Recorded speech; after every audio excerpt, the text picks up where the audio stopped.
अगदी ओम देशमुख आपले प्रतिनिधी सध्या लोकभवनमधून थेट आपल्याबरोबर जोडले गेलेत. ओमकडून आणखी अपडेट जाणून घेऊया. नेमकं कोण कोण आता लोकभवनमध्ये उपस्थित झालेले आहेत, कशा प्रकारे वातावरण आता आणखी पुढे पुढे कसं चाललेलं आहे, या संदर्भातली एक महत्त्वाची बातमी आपल्या पुढे येते.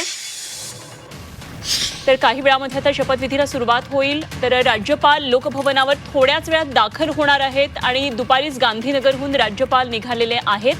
काही वेळामध्ये आचार्य देवव्रत शपथ देणार आहेत आणि राज्यपाल दुपारी गांधीनगरहून निघालेले आहेत. गुजरातमध्ये होते राज्यपाल आणि त्यानंतर मुंबईमध्ये आता ते काही वेळामध्ये दाखल होत आहेत आणि ही शपथ राज्यपाल देणार आहेत. याच संदर्भात आणखी सविस्तर तपशील जाणून घेऊया.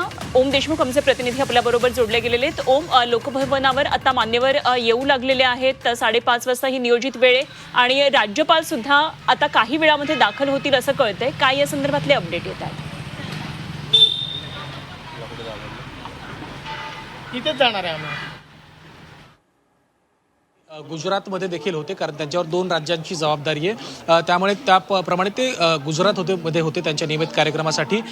साधारणपणे 4:30 ते 4:45च्या सुमारास ते राजभवनामध्ये लोकभवनामध्ये दाखल होतील आणि त्यानंतरची जी काही औपचारिक प्रक्रिया आहे ती पार पडली जाईल. मुख्यमंत्र्यांकडनं जे पत्र देण्यात येणार होतं ते देखील राजभवनामध्ये आलेलं आहे. आपण पाहतोय की या ठिकाणी जे कार्यक्रमाची तयारी असते ती गाडी थांबा. एवढं काय 2 मिनिटासाठी 2 मिनिटाचं काम आहे. आम्ही सांगा, तेच सांगा 2 मिनिटं एवढंच सांगा.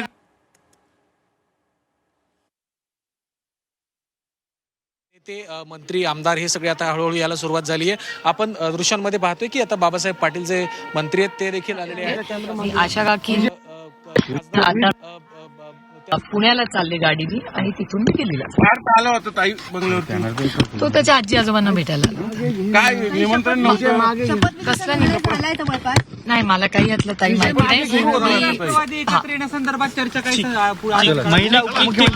मला नाही माहिती दादा. शुभेच्छा ताई. आमचे प्रतिनिधी ओम देशमुख सध्या आपल्याला लोकभवनातून थेट माहिती सांगत होते. या दरम्यान आपल्याला काटेवाडीमध्ये सुप्रिया सुळे आता अजित पवार यांच्या मातोश्रींची भेट घेण्यासाठी आलेल्या होत्या आणि त्यांनी आता महत्त्वाची गोष्ट अनुभव त्यांनी सांगितली की त्या शपथविधीला आता त्यांनी अधिकृतरित्या सांगितलंय की त्या नसणार आहेत. त्या तिथून बारामतीवरून त्या पुण्याला जाणार आहेत आणि पुण्याहून त्या थेट दिल्लीला जाणार आहेत. त्यामुळे आता त्या तिथे नसणार आहेत ही बाब स्पष्ट झालेली आहे. त्यामुळे खुद्द शरद पवार हे बारामतीत आहेत, सुप्रिया सुळे नसणार आहे. त्यामुळे या क्षणाची महत्त्वाची बातमी जर आपण सांगू शकतो प्रेक्षकांना की सुप्रिया सुळे यांनी आता अधिकृतरित्या हे सांगितलेलं आहे की त्या शपथविधीला नसणार आहेत. त्या बारामतीला आताच अजित पवारांच्या मातोश्रींना त्या भेटलेल्या आहेत. त्यांच्या आईंना भेटून त्या आता पुण्याकडे निघाल्यात आणि पुण्याहून सुप्रिया सुळे थेट दिल्लीला जाणार आहेत. त्यामुळे अधिकृतरित्या आपण सांगू शकतो की सुप्रिया सुळे या शपथविधी कार्यक्रमाला हजर नसणार आहेत. अगदी. आणि सर, या दरम्यान आणखी एक त्या म्हणाल्या की पार्थ पवार शरद पवारांकडे आज गोविंद बागेत का आले होते, तर आजी आजोबांना भेटण्यासाठी आलेले होते. त्यामुळे त्यांनी शपथविधीचा हा उल्लेख कुठेही केलेला नाही आणि जर त्यांना त्या प्रश्नाबाबत विचारलं तर मला काहीही माहिती नाही असं थेट त्यांनी उत्तर दिलं. त्यामुळे एकंदरीतच नाराजी नाट्य जे आज आपण सकाळपासून गोविंद बागेमधून पाहत होतो तो सूर अजूनही कायम आहे असं म्हणावं लागेल. आता ह्याला नाराजी म्हणायचं की काय करायचं, 2 वेगळे पक्ष आहेत. आता कालपासून ह्या चर्चेला खरं तर खूपच जोर आलेला आहे की दोन्ही पक्षांना एकत्रितरित्या तिथे आणायचं होतं वगैरे. या चर्चानंतरचा अनुभव. आपण सगळ्यात महत्त्वाची चर्चा की 2 वेगळे पक्ष आहेत. त्या दोन्ही वेगळ्या पक्षांचे नेते तिथे कार्यक्रमाला असतील का, एक परिवार म्हणून त्यांनी तिथे एकत्र असावं का.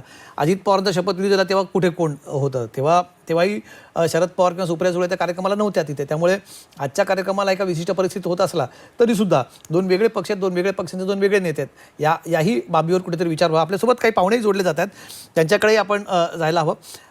आपल्यासोबत पाहुणे जोडलेले तेव्हा त्यांच्याकडे जाऊया, आपण त्यांच्याशी चर्चा करूया. पण जेव्हा आपल्याला याबाबत अधिक विश्लेषण करावं लागेल. पण अनुभव मी सांगत होतो की शरद पवार यांच्या परिवाराच्या वतीने आता राष्ट्रवादीचे 2 शकलं जेव्हापासून झाली त्या 2 हे पक्ष आहेत, 2 वेगवेगळे पक्ष आहेत. या दोन्ही पक्षांचे नेते आता हा अजित पवारांकडे जी राष्ट्रवादी अधिकृत राष्ट्रवादी ज्यांना नाव मिळालेलं आहे, चिन्ह मिळालं आहे, त्या राष्ट्रवादी काँग्रेस पक्ष हा भाजपसोबत महायुतीतला एक घटक आहे आणि त्या महायुती सरकारचा घटक म्हणून राष्ट्रवादी काँग्रेस पक्षाच्या नेत्या म्हणून त्या शपथ घेणार आहेत.